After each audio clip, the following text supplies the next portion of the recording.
Welcome back, and today we're looking at the Kansept Baku. This knife was designed by Mr. Schob of Sparrow Knives, and he named it Baku after the Japanese mythological creature that is said to feed on nightmares. I can see that. But what he said was that it resembles the shape of the Baku's trunk. So I always like those cool little tidbits there. And you may know Mr. Schob. He's the one that designed one of my favorite concepts, the Kansept Fenrir. That's another one of his designs. See his cool logo on both of those right here on the bottom. So this is a medium-sized knife at 7.27 inches long with a 3.2-inch blade of S35V in steel. You have a very, very aggressive pokey tip there with this hybrid, as he calls it, Persian Japanese tanto blade.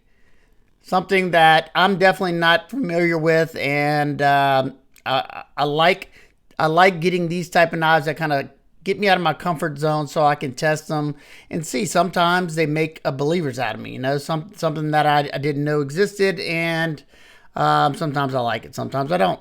But this particular one, it has a black wash finish on it, nice top swedge that comes down almost all the way to that tip. You don't want that tip to be any thinner than it is right there. Excellent for piercing into bags of potato chips. You do have some jimping and a little thumb ramp right there if you're choked back, you know, if you did have to pierce into something. You have a large sharpening choil that should give you tons of sharpening light before it starts to widen up back here. You have dual thumb studs. We'll talk about those later. And just looking at the blade, I was thinking to myself, you got a small little portion of straight edge, for pushing into things. And then being that's a Japanese tanto, you have a little bit of belly up at the tanto portion. So that should be good for, if you need to do some slicing type cuts or some pushing down into a flat cutting surface. So it should be pretty versatile in a lot of things. You still have somewhat of a secondary point there that you could get down onto something, but not as easy as, say, American style tanto or tanto, however you want to say it. You have a flat grind here that comes down to around 18 to 19 thousandths, and then up here by that very tip, it's like 17 thousandths. So let's see how this thing performs.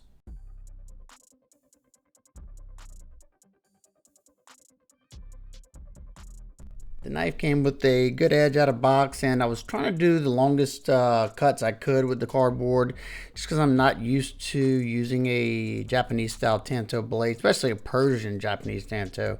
I was kind of afraid that I was going to start sliding out of the cut, but that wasn't the case. I did have to readjust because I got caught up in the sharpening choil a few times, but that was my own doing.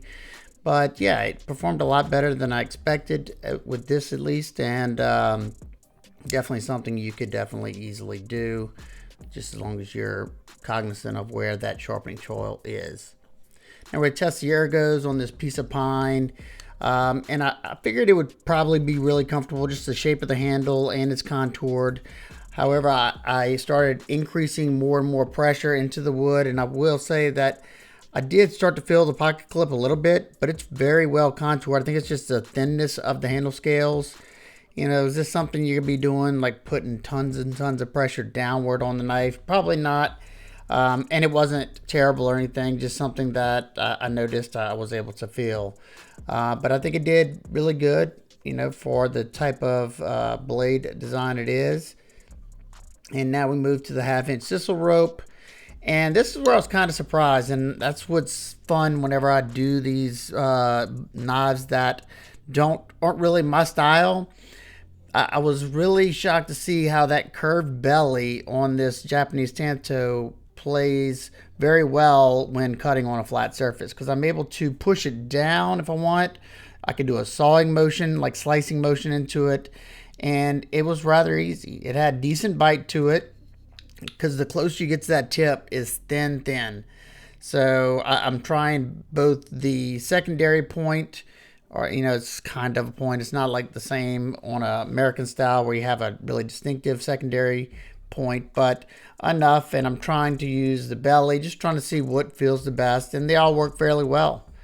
I think it made 55 cuts before we ran out of rope. and it wasn't, wasn't terrible doing it.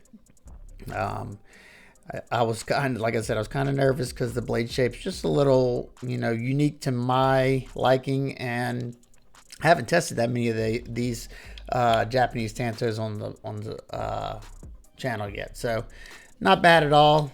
Let's see how it does with this portion. Now look, as you can see, you can get that tip down, but I was trying to use a secondary tip as well. Both of them work fine. You do have to, the tip is a little bit above the center line of the pivot, so you do have to lift up a little bit higher, but it can be done. But once again, man, that bellied area on the tanto portion is just performing really nicely for doing like these type of cuts, and pretty much all the cuts on a flat cutting surface. You can use a secondary point if you want. It still has good bite right here in the 10-ounce denim. And yeah, I think it performed really well.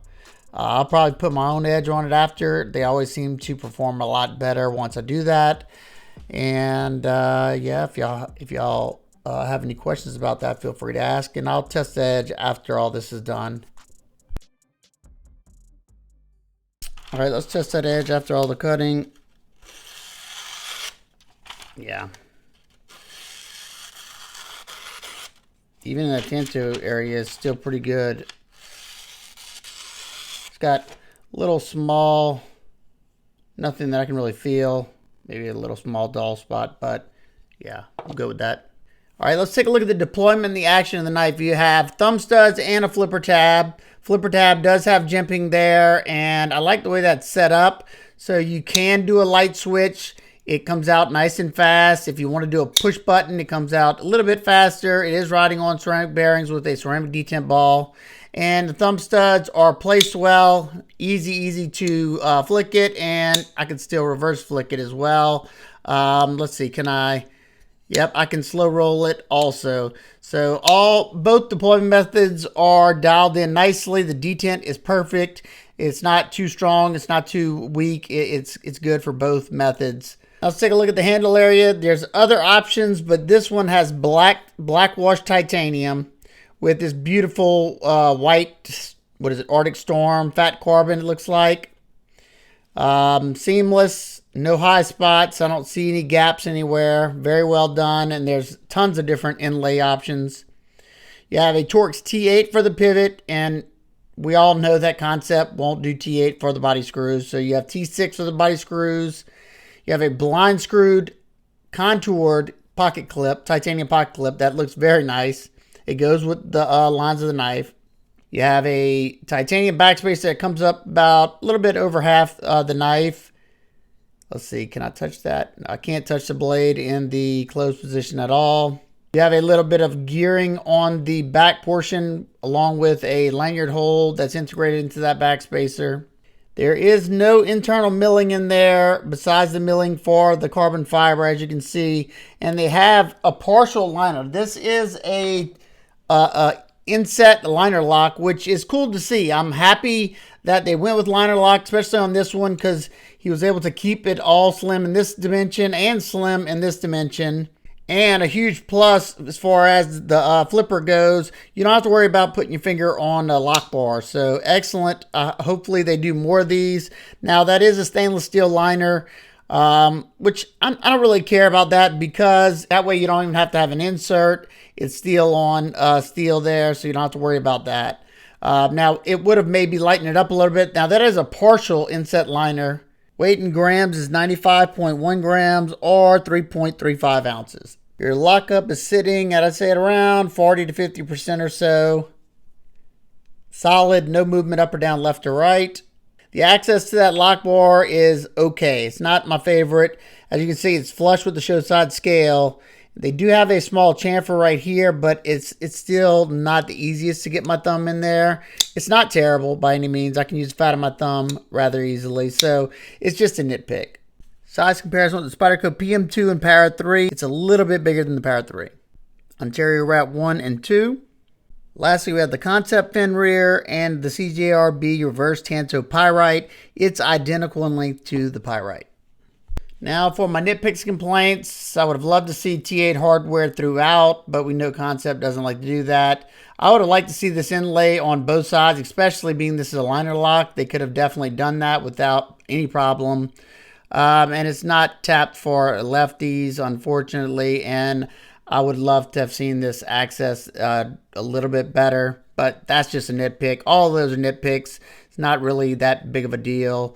And I would have liked to see this as a titanium liner lock, but I would have made the price go up. So as it sits, I'm fine. And I think it's priced well at $176 with a collaboration piece, with the inlay in it. And overall, I think it's a good looking knife. Like I said, it's not really a knife that I usually go for, but I like to try new things. I love all bladed objects. And yeah. That is the Kansept Baku. If you have any questions, comments, concerns, please leave them down below. I hope everybody's having an absolute amazing day. We'll see y'all on the next one. Peace.